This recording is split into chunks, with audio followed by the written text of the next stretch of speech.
ભારતની air strike બાદ પાકિસ્તાનમાં પરિસ્થિતિ વણસી ગઈ છે। આવા સમયે યુદ્ધ જેવો માહોલ છે। કોવિડ સમયે દુનિયાભરના લોકોએ લોકડાઉનમાં આવું જીવન વિતાવ્યું છે। આ કંઈક એવો જ સમય છે। તેથી અમે આ માટે યુદ્ધના માહોલમાં કઈ કઈ વસ્તુઓ સ્ટોર કરીને રાખવી જોઈએ જણાવીશું। ભારત અને પાકિસ્તાન વચ્ચે તણાવનું વાતાવરણ છે। પહેલગામ હુમલા બાદ ભારતે પાકિસ્તાન વિરુદ્ધ હવાઈ હુમલો કરીને કાર્યવાહી કરી છે। આ કારણે પાકિસ્તાનમાં પરિસ્થિતિ વધુ ખરાબ થઈ ગઈ છે। જ્યારે પણ દેશમાં કોઈ આપત્તિ કે તણાવપૂર્ણ પરિસ્થિતિ આવે છે ત્યારે તેની સૌથી પહેલા અસર સામાન્ય લોકોના જીવન પર પડે છે।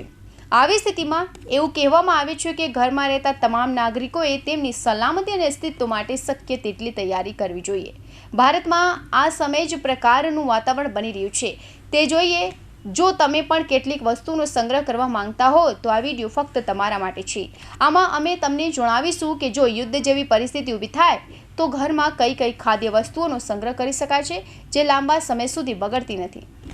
મધ એક એવી વસ્તુ છે જે લાંબા સમય સુધી બગડતી નથી। તે ઝડપથી બગડતું નથી કારણ કે તેમાં ખૂબ ઓછું પાણી હોય છે જે ફોગ અને બેક્ટેરિયાનું જોખમ ઘટાડે છે। તેથી તમે તેને લાંબા સમય સુધી સંગ્રહિત કરી શકો છો। ખાંડનો સંગ્રહ કરો। તમે ખાંડને 3 મહિના સુધી સરળતાથી સંગ્રહિત કરી શકો છો। ખાંડમાં પાણી પણ ઓછું હોય છે જે ફોગ અને બેક્ટેરિયાને વધવા દેતું નથી। તેને સંગ્રહ કરવા માટે તેની ભેજથી બચાવવું મહત્વપૂર્ણ છે।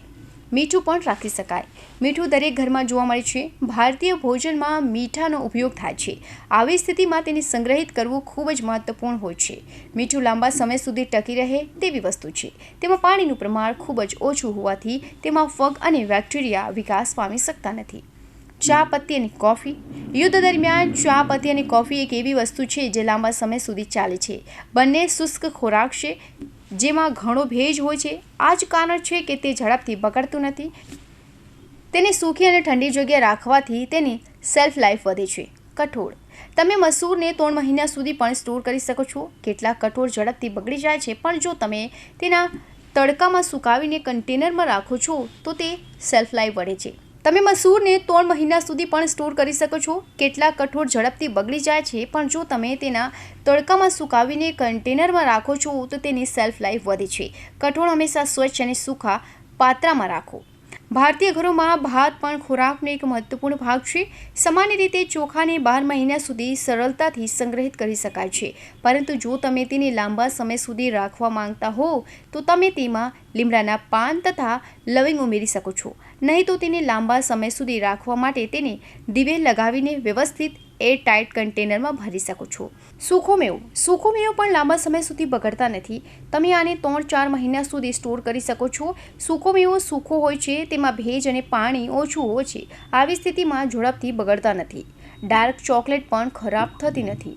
ડાર્ક ચોકલેટ ઝડપથી બગડતી નથી કારણ કે તેમાં ભેજ ઓછું અને કોકોનું પ્રમાણ વધુ હોય છે। કોકોમાં રહેલા તત્વો બેક્ટેરિયાને વધવા અટકાવે છે અને ડાર્ક ચોકલેટને લાંબા સમય સુધી ખાવા યોગ્ય બનાવે છે। દૂધનો પાવડર। દૂધનો પાવડર જલ્દી બગડતો નથી। દૂધનો પાવડર બનાવતા પહેલાં પેસ્ટરાઇઝ કરવામાં આવે છે જેમાં હાનિકારક બેક્ટેરિયાને મારવા માટે દૂધ ગરમ કરવામાં આવે છે। આ પ્રક્રિયા પાવડરની શેલ્ફ લાઈફ વધારવામાં મદદ કરે છે। અથાણું। અથાણું એ લાંબા સમય સુધી ટકી રહેતો ખોરાક છે।